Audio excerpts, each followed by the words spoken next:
Hi, Steve Preston, UltimateBaseballStrength.com. Thanks for stopping by.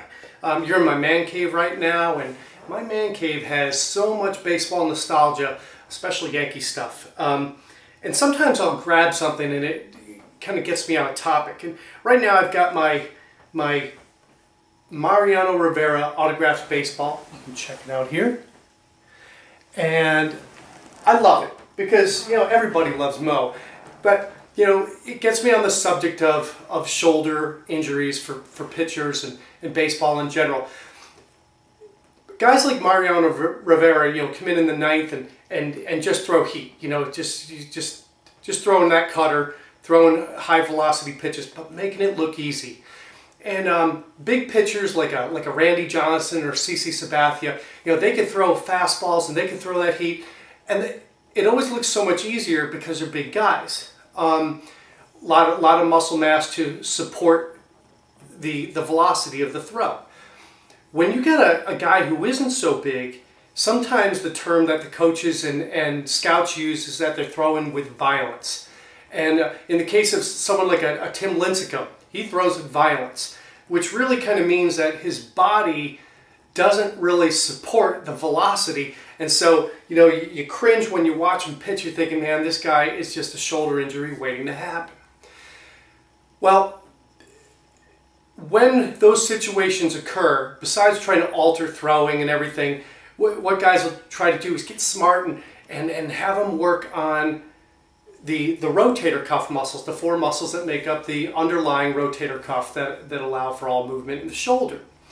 Well, I'm going to tell you, as a sports performance specialist, rotator cuff development is more rehab, okay?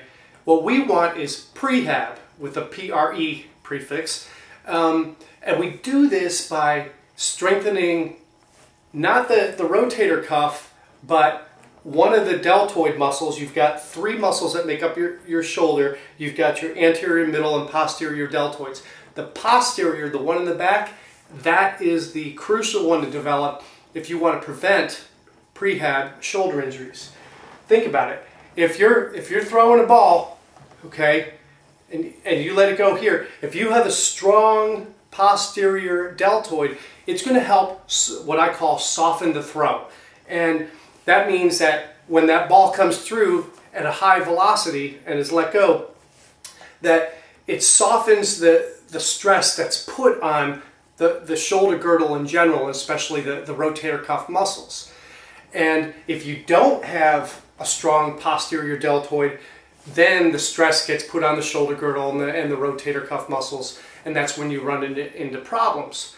So that simple little thing of making sure the posterior deltoid is fully developed and strong is going to do so much good in helping prevent violent throwing and leading to injuries. So what I would recommend is that you do some sort of a move, whether it be bent rows or on a pec deck machine or face pulls or some sort of direct posterior deltoid exercise to help prevent the violent throw and to help soften the throw as you come through.